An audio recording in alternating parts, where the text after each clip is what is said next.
Hi, thank you for being here. It's really, really wonderful to always be able to speak to filmmakers and also an actor in the piece after watching it. I know we don't really have a lot of time, and I want to also invite our audiences to join us in thinking about your film. But I really wanted to start. I kind of know I know some of your work. I was at the Loophole of the Retreat, so I got to see your work on the. I've got notes here, but on the group of women that has been around since. The tents. Yes, yeah. The tents. And so much of your work is about kind of revealing these stories that, of women, of people that are hidden or, obscured in many ways, because maybe there's somebody like Aimé Césaire, who is, the kind of figure that people know about and they know their work. So kind of in the light of that, I wanted to sort of start with thinking about how you came to be with Suzanne Césaire, like your research and how she came into your life, and I say this as well because I feel like there's so much in this film. It's almost it is kind of almost this like honoring like the beginning piece of the film where it's almost like we're walking into a kind of ritual for her, and I feel like there's a kind of energy that's there that maybe we can explore a little bit. Well, first of all, thank you for being here, and I want to thank Zita for coming. Just arrived from Paris or Marseille, and I always say that.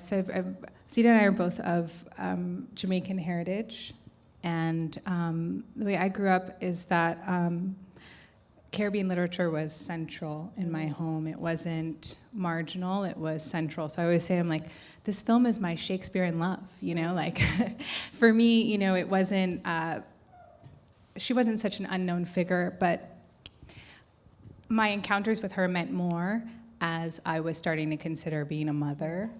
And I think that's something that Zita, you and I immediately connected on and became really central to the way we worked together.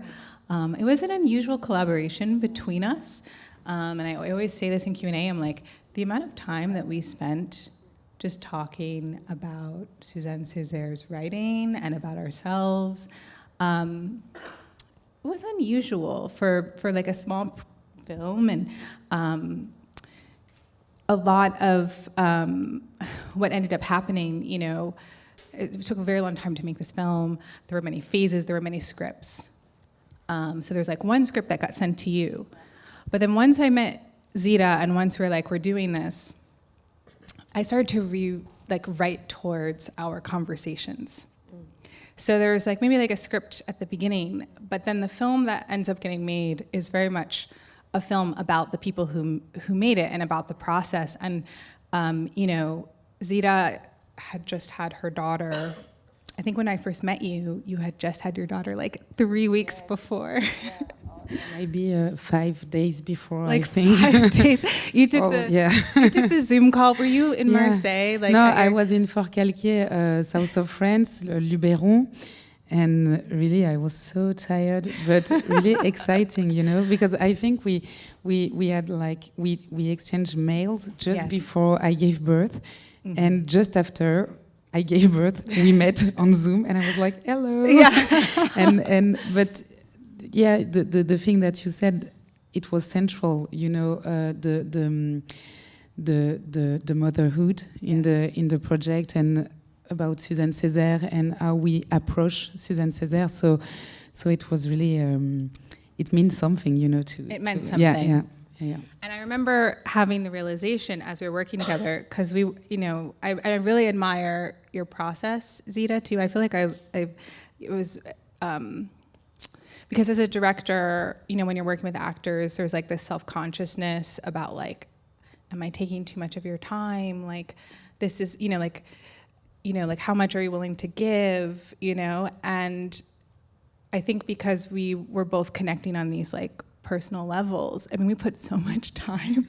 I think the film benefits from the amount of time, but there was this realization, I mean, we were like meeting like every day for a while, and there was this realization I had that both of us were only able to meet to spend these 2 hours like reading Suzanne Césaire and then like talking about it and then like reading the script because someone was watching our kid. Like for both of us, that was only possible, that kind of daily meditation together was only possible because of childcare. And so then the film, I wrote in some childcare, because that was the thing that was like the difference between Suzanne Césaire and now is like, yeah, someone has to watch my kid so I can think about this and like I can ask for that, and so yeah, I don't think that was totally your answer. I think that the thing is that she was central to me. It wasn't such a marginal figure, but I found these ways that I wanted to understand myself through her that like set me on this journey, and then I found people who cared too, which is kind of all you ask for as an artist, And I feel like you started to answer that, but it's also about you embodying Suzanne. Do you want to talk a little bit about that? Because she just goes through so many different kind of energy, like, different emotions, different kind of energies. I was really touched by a kind of melancholy that was there for her, anger. Do you want to talk about that? Yeah. But I think the thing that Madeleine said, that she found herself in Suzanne Césaire and in her writing, I felt the same. It was a way to explore, I think, myself, not myself as me, myself and I, but more like the artistic part, and the time I give to my work and how I can explore things. And so, and it was really precious to me, to work with Madeleine, because she's a young director, but she's also Jamaican. And, in France, we are not a lot of Jamaican, the community is here or in States. And so for me, it's really something, because I maybe know 2 Jamaican in France, my mom and my brother. and I'm like... And so I didn't use Suzanne Césaire at all when Madeleine, sent me the script.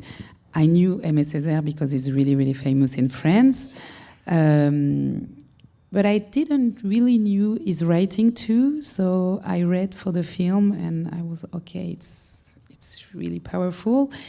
So I discovered Suzanne Césaire, and it was, for me, it was like a question mark, because we don't have a lot of things, and so we try to explore and imagine things, and so it was, I felt like we were detective, maybe, in a way, to try to understand these women and to understand maybe her legacy to us. As like Caribbean people, and for the melancholic state. Sorry, my English, I'm not fluent, so it's a mix you're between. Really okay, yeah, I'm like, you always say this. Okay, no, but really because it's something for me. But no, the melancholic part, I think it's because when we start to work, we were wondering about, okay, a role as a mom and my role as a mom, and the really weird feelings that we had about motherhood. Layers of like grief. Yes, there's a lot of things, feelings that you're never allowed to express, right? It's not only like joy, or it's not simple like this. It's like, okay, there's a lot of things. So maybe he helps me a lot, and Madeleine was open to that, to those feelings, and so it helps me a lot to give something, I wasn't sure about what I was giving, but when I arrived on the set, it was in Miami. I was so jet lagged. I was with my baby, and we were okay. We're gonna work and try to find things and try to understand her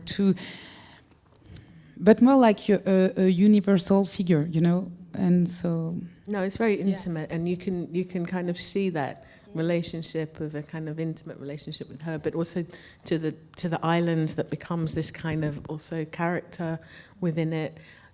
Just a question to you before I throw it out. What did you think when you saw the edit? Because I felt a lot of things, and I thought a lot of things.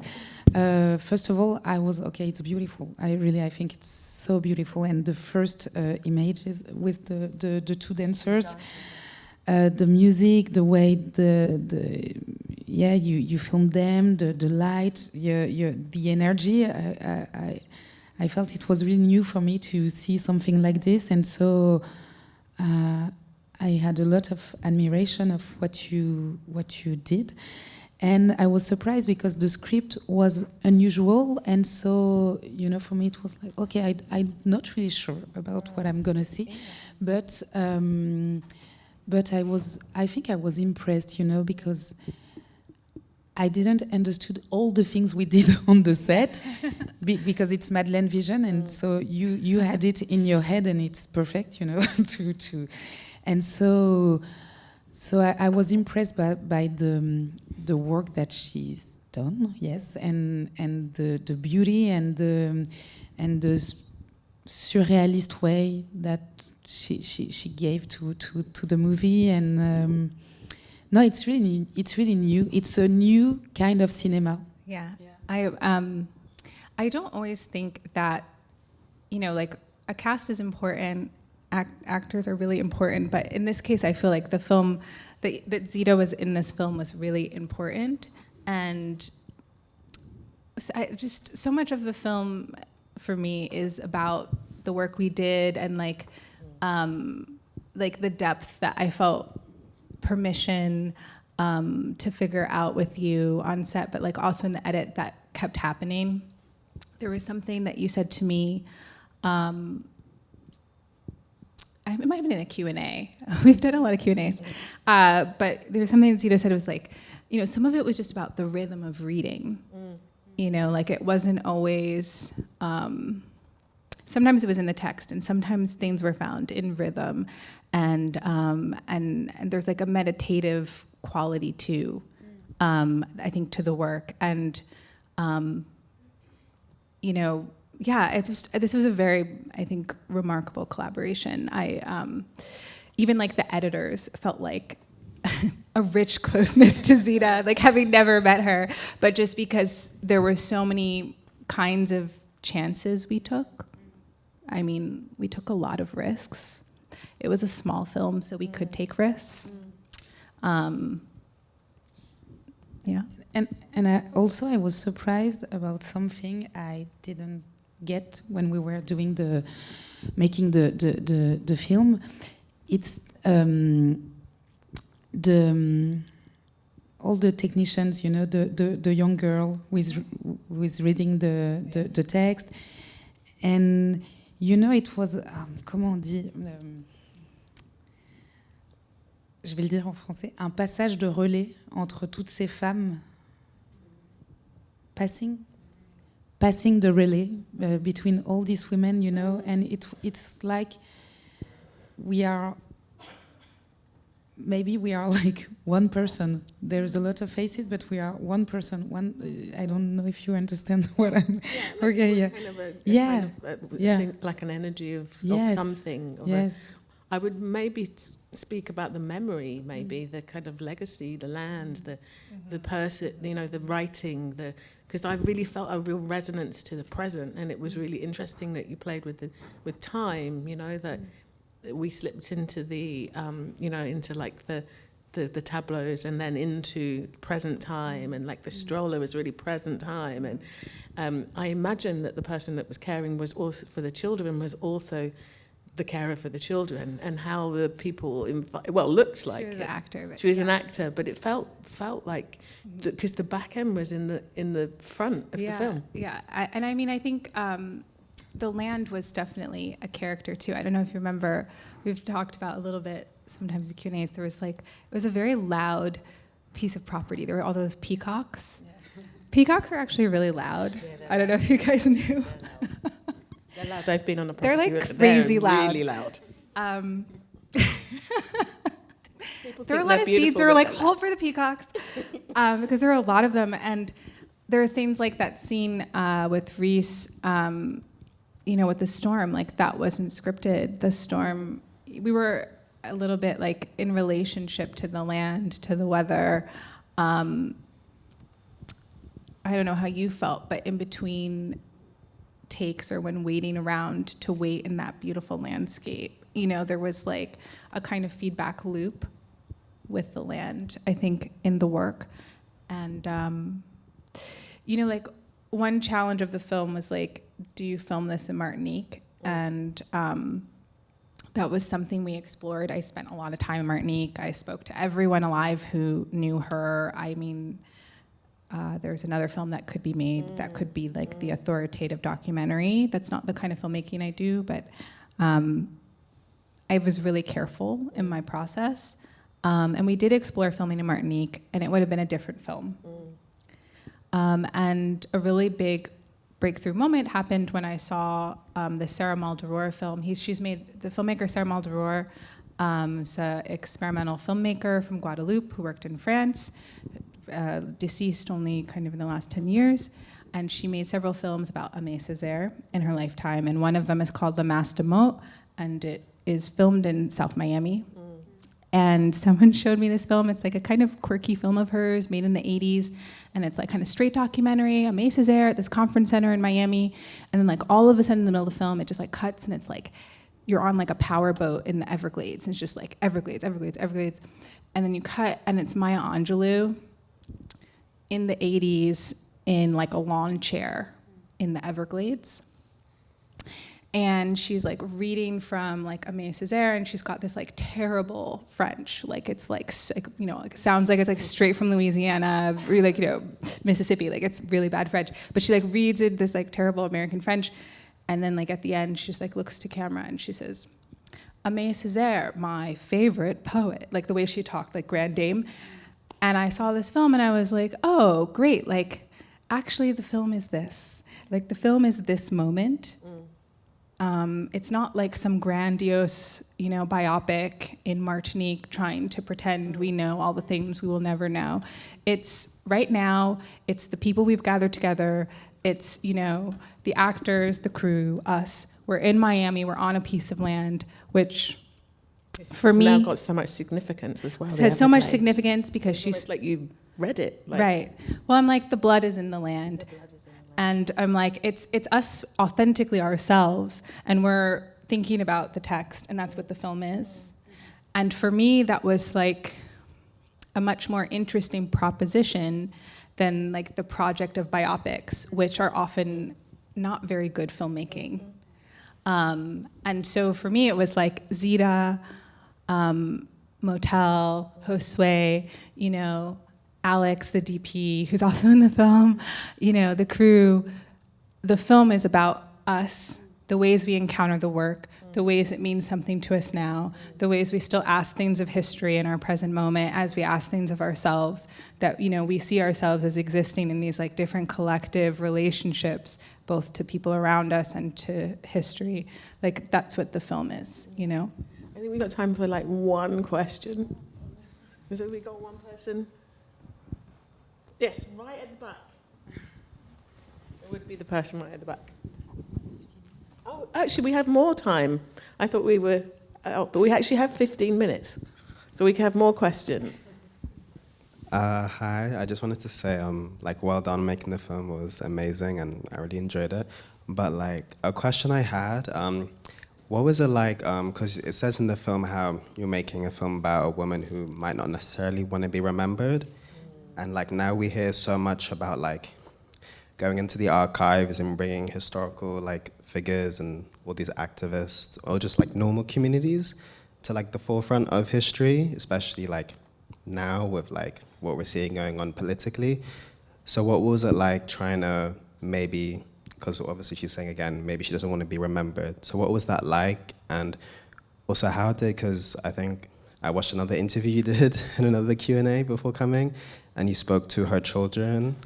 So yeah, how did that sort of influence how you decided to go like through production and filmmaking, her maybe not wanting to be remembered and speaking to her children and just anyone who knew her? Sorry, yeah.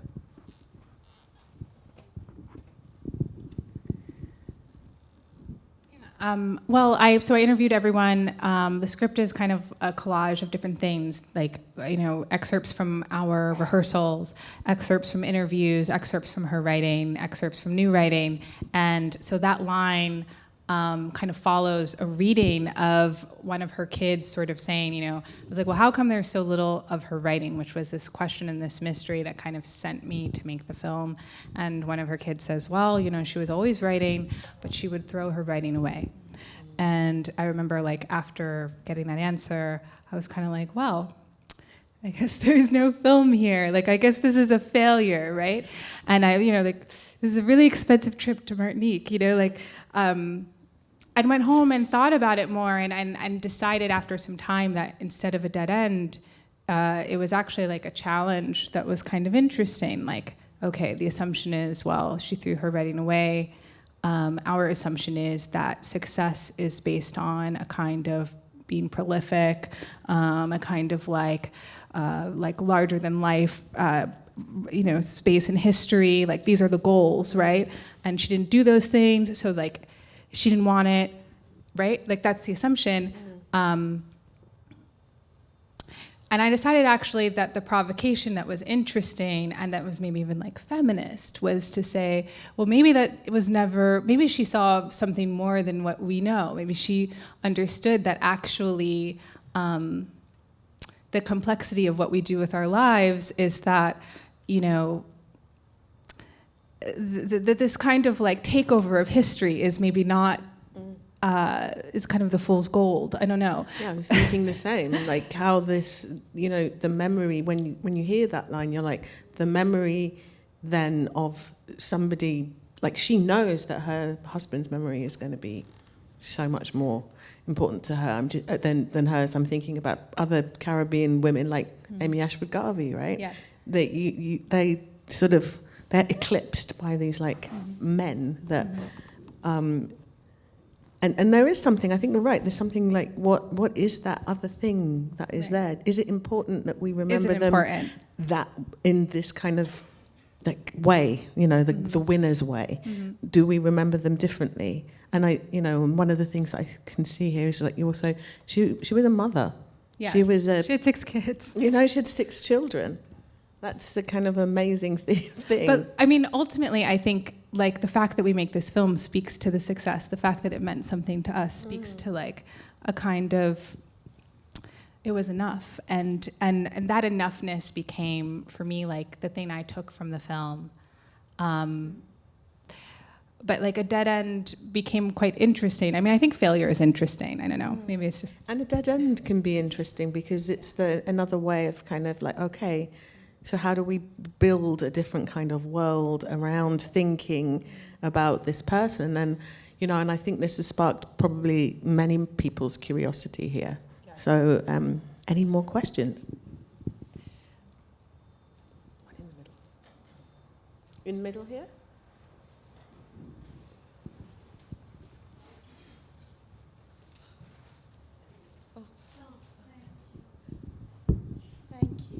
I was curious about the significance of non-verbal communication throughout the film, because there was so much physicality, whether it be dancing or small physical expression. And I was curious about that from a directorial perspective and also from a performing perspective, and the significance of that throughout. I just think that I like went straight from, or not straight from, like shortly after this film, I like directed another film with like all American actors, and and I was like so spoiled from working with you. And I was really frustrated, and they were like great actors, but I felt so frustrated, and it was like the violence that American television has done to acting, where everything's like all moments are just like so short, because like no shot is that long in American filmmaking and TV. Like everything's like really like the shots are short, and nothing, like there's like no imagination about how to like make duration, like what to do with duration. Like the actor gets really uncomfortable, and if you haven't scripted the full duration, it's like they just like stop. And Zita, you have like, I mean, you can speak to this, but there's just so much work that you're doing, that like some of it is the director, but some of it is really you, and like you can really like, as a director, you can, like a director can give, like I felt like I could just give you time, and there were things that you would find and offer, you know? Yeah, but because you gave me time, you know, because sometimes in France, director doesn't give time, and so you have to be like American actors, like,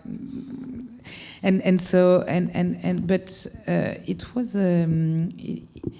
it was really interesting because it was really interior.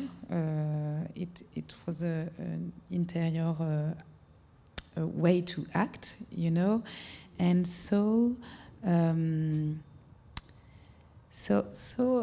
I was really tired, and I really think it helped me a lot, you know, to be in this like flottement and in this rhythm, and I think it was the good rhythm, you know, to maybe open something and to, but. I remember that I was thinking on the set, like, okay, I don't have to prove that I'm acting, but I have to let the camera and Madeleine imagine something. So I don't have to be volontaire, like, okay, this is my shot. And so and I was thinking about that between takes, and I try to give space and to feel, to really feel things, you know, and not and not proving something, but really it's because you gave us the place, you know, to do that, and you gave us the opportunity to take the subject and the ideas and you know, and like translate in our own language. Because you did the same with Motel, Césaire in the movie, and Josue, and so it's precious, you know, to give that, and you know, not to try to find something. And Chantal Ackerman said that, you know, like to welcome le hasard, the chance, you know. Don't try to make something, but just she told about the way she used to work. Like she's here and she has to welcome, you know, the thing that's happening. But it's really difficult, you know, because it's At moments, I thought there was like the moment when you're watching the carer actor in the background, and you see the kind of trees. Watching, it felt like they were watching, and it felt also for me. It kind of made me think about, you know, ancestors, spirit slaves, you know, enslaved ancestors, perhaps, you know, hiding in the woods, like looking on, but you know, they're ancient, but they're watching in the present as well, and just a kind of real linkage to a kind of silence that is there in the land. You know, when you read I can't remember the piece, I read it yesterday, of Suzanne Césaire's, the camouflage, the great camouflage, you know, she's talking about the land and all it hides and all it has underneath, all the stories that are there. And it makes me also think of Walcott, you know, talking about the Caribbean and the twilight and the beauty of the Caribbean and what it hides underneath. So it's almost also that non-verbal is also coming from thinking about the land not being able to speak, but actually speaking so much. I love this idea, really. No, I think it's really powerful. We have any last? Oh, now we got loads of questions. We'll see how many we can. Maybe we could try and take all three, and then we can. So there's 3 questions, all in the similar vicinity. Cool. I'll keep mine quick. I really loved that question and the answers that it provoked, and I think something that I'm really interested in is your process for incorporating surrealist elements visually in the film, because I feel like there were so many beautiful captures that were very striking visually throughout the film, and I want to know what your process was behind that. Like, even I think one of my favorite shots was the woman turning on the, I might get this wrong, but the vinyl, like the gramophone. Like, there were loads of really striking, beautiful moments like that reminded me of surrealism in a visual sense. So I'd love to know your process of incorporating So we hold that. We're going to think about surrealism and the process and visual. And then let's go to the next so we can get everyone's in. Oh, yeah. My question was related to the role of the sound. How did you manage the sound to... Good questions. They're good process question. Surrealism, sound, process.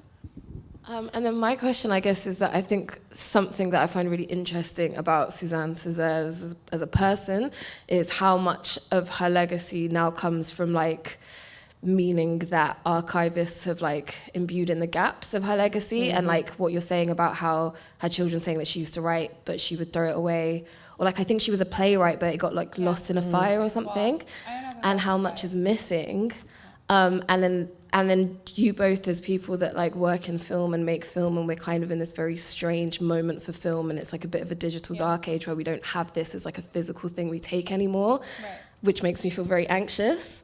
And how, like, what your relationship is to that anxiety and how it relates to you as a filmmaker, and also, like, the legacy of Suzanne's story. So we start with the processes and the sound and the visual, the surrealism, and come. Is that okay? And then I think this is beautiful to come back to Suzanne at the end. Yeah, I'm going to talk to you during dinner. My next script is about the digital end of the photographic image. It's called The Last Photograph. So I'm thinking about that a lot. We have a print of this film. We got a print made by our American distributor, so you can now watch it projected in some cases on celluloid, which is a really different experience. We shot on film. I know that was like, I remember, maybe I'm misremembering, but I feel like that was something that was, like, unique too, right? Like, that we shot on film, and with digital, everyone's so used to, like, these endless takes, like, you really have, and, like, also we were, like, a low budget film, so it's not just we shot on film. It was like the producer would be like, no, you have 4 takes for this scene. And that's a lot of pressure on the actors, like. It was okay. I don't know, but no, because you really gave us space, you know, to do so. It. Yeah, but, like, also, like, Zita came in. There's like that scene. We ended up cutting it up in the edit, but there's a scene in, like, where she gives that line, like, we're making a film about. She looks to camera, and that was like a 4 or 5 mark choreography where, and it was the first day, and it was like Zita had to walk in, she had to sit down, she had to lay down, she had to stand back up, she's, like, saying her lines, then she had to get up, then she had to walk backwards, then she had to turn, land a spot, look, turn to camera, give lines, turn, like, it was like a 5 or 6 mark, and then the producer was like, you have 4 takes. And it was like, you know, and the sun was going down, which, like, doesn't matter for digital, but, like, matters so much for film. Like, this DP is like, well, in, like, 30 minutes, we won't even have an exposure. So, like, it's just different. And the thing that I didn't realize until, do you know the filmmaker Valentin? He just did that film with them. There was a filmmaker I was talking to about shooting on film, because it is kind of in style now. And I've been shooting on film. Me and the cinematographer, Zita, a number of collaborators on this film were like we were, like, really close. It was a kind of collaboration that was, like, also intimate. And the cinematographer Alex I've shot with now for, like, 6 or 7 years, like everything. And we made this decision together, like we're just gonna commit to film. He just shot actually Ira Sachs' new film, like all on, like now it's like totally worked out for him because everyone's like, I'm shooting on film, I'm getting him. But we've like only been shooting on film. But I was talking about it with like Valentin, this filmmaker, and I just had to shoot where we shot on film and then like a lot of bad things happened, not because of us, but in development, okay? Like bad things happened. And now, because of AI, it didn't matter and no one will ever know. And I was kind of like, I was talking to him and I was like, well, like, what did people do? Like, what would you do if this kind of stuff happened? Like, it was like something with the wash in the development and it like stained, it was like, but they fixed it. And I was like, well, like, what would you do if this happened? Like, people were like, you just had to shoot again. And I was like, well, like, where would the money come? Like, it was just shocking to me, right? Like, and Valentin was like, you know, people think, oh, this is in vogue, we shoot on film, but it's actually a huge risk. It's a huge risk to shoot on film because it's like you have to imagine, and filmmakers in the audience will understand, each day has a cost. Each day is actually, it's not just like art, it's also just like a logistics map of people and their time who are like in the same place, and it's very finite, and it has a real dollar amount, and when it's done, it's done. And the idea that that moment together could like not even be recorded. But maybe that's also where the space for the surreal comes in, right? Where the surreal can become a kind of, you know, whether it's in the edit, whether it's in the kind of the thing that's happening, because it's happening, it's surreal, you don't know what's happening. Maybe that's also... Loosening control, like not being so that's right. megalomaniacal. But I'm just aware of this time. Should we go on to the sound question? Okay. Also, I just want to talk about Sabine McCullough, who did the soundtrack and is amazing. And like, my dream is that someone will come and pay for us to make a vinyl imprint of the soundtrack. I'm taking, if anyone. And I remember, like, I made a mixtape for folks like before we shot, and like Sabine was on the mixtape. Like, I remember you like listening to Sabine, like, oh yeah. And then when we were doing the soundtrack, we reached out to her, and it was amazing. She agreed to do the songs, and so all those songs are like the dreams of Sabine. And then the sound, a lot of it, as I said, like the peacocks, the land had a sound. Then your question was about surrealism.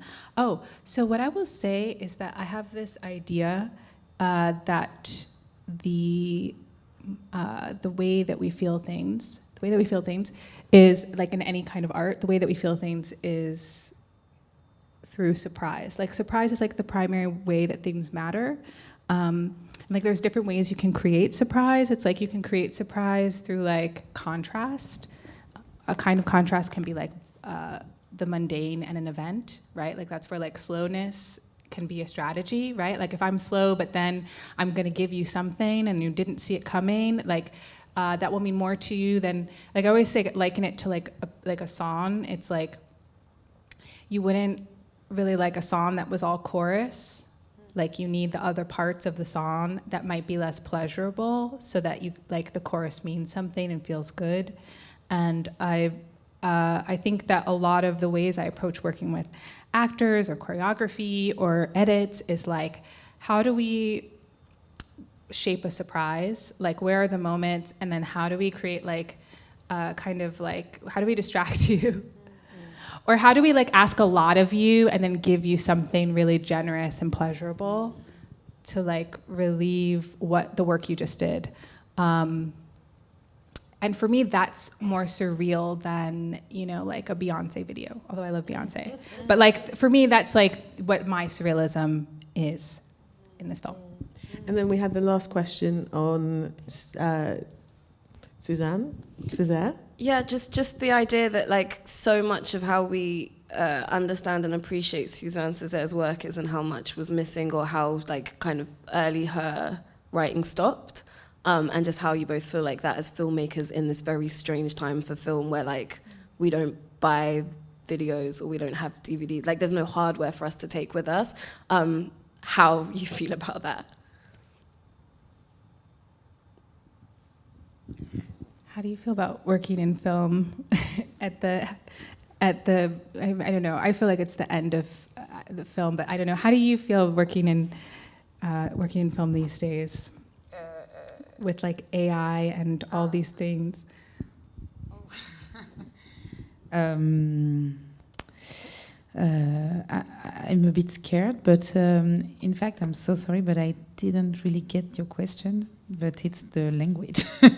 So it's also about I suppose the archive, the material, the hardware becomes the way in which we can kind of collect and kind of be in relationship with the thing that we leave behind us. Yeah, and like and then like all film. the thing we leave behind us and what is gonna be there after. And how that relates to Suzanne as well. Ah, yes. And Suzanne's own. But it's interesting to think about in terms of films too. But we do all this work, and then it's like, do we expect it to matter in 100 years? Well, is that why we do it? I don't know. You know the story about the writer that you told me, the Japanese writer? Oh yes, yeah, yes, I think there's something in this story. If you okay, can yeah. So this is like story. Q&A classic of this film, but I think really it is. So for me, like the end of the film wasn't in the script. The end of the film was found in the edit, and for me, it's very important. The end of the film, for me, it's like, sometimes something happens in work, and you're like, oh, I did this whole thing for that. I did this whole thing to make this choice and understand this one thing, and the end of the film is that for me, and the way that this happened was. There's this artist named Lorraine O'Grady who recently died. It's like a very important conceptual artist, African-American woman, Jamaican heritage. And she was also like a sort of a mentor auntie in New York. And really fab. And she would always say, like, whenever you, like, she never remembered my name, but she would always like tell me the same thing. And it was always like, well, you have to read The Tale of Genji. Like, have you read The Tale of Genji? Like maybe like 3 times, right? And so finally, in the edit of this film, I read The Tale of Genji, which I don't know if you guys know this text, but it is widely considered the first novel. It was written by a Japanese woman in like feudal Japan. It's really long. It's an epic. But what's really interesting about The Tale of Genji that wasn't like important that I read it during the edit is that, so The Tale of Genji is 52 chapters, but only recently, like in the last century, this text has existed for hundreds and hundreds of years, only recently they've discovered that the 52nd chapter of this book, or this epic, was not written by the same woman as the rest of the book. So for all this time, they said, oh, this was one text from one woman from one time. And then in the last 100 years, they said, no, one woman wrote 51 chapters, and then 100 years later, a second woman wrote the 52nd chapter. Okay? And what else is very interesting about the 52nd chapter of The Tale of Genji is that this chapter does not end on a complete sentence. This chapter, written by another woman 100 years later, ends on an incomplete sentence, like the thought, like mid-thought, and it's just over. And during the edit, I said, oh, okay, that's what we've done. We made the 52nd chapter of Suzanne Césaire. And what I understood that I felt was, at the time that I still feel, I said, okay, here's like a radical feminist proposition for like how we should approach history, how we should approach this idea of legacy is like, Suzanne Césaire did some work, but she didn't have to finish because we were always coming. And the idea is not that the onus of completing any project, any political project, is on an individual or a time. It's actually collective, and it's kind of beyond time, beyond what we can see. And the purpose is to understand, like, to sort of relinquish the idea that like we have to completely fix it. And for me, this was a very feminist proposition too, because I see that the ways that women's lives are shaped is like not just the work we set out to do, but also the things that we do for others, the ways we, like the many things asked of us that aren't always, just for ourselves. And I said, oh, this makes a lot of sense about like the kind of history I believe in is this idea that like the collective will take care of it. And so I went to the edit and I was like, it ends here. You know, don't finish the sentence, don't finish the scene, it's right here. And maybe someone comes along and finishes this film too. So beautiful, that ending. It's given me shivers. That's really, really, really beautiful. And I really love what you're saying, because it's so true. My friend and I, we were talking about this, or something similar, on our way. Thank you so much, Madeleine and Zita.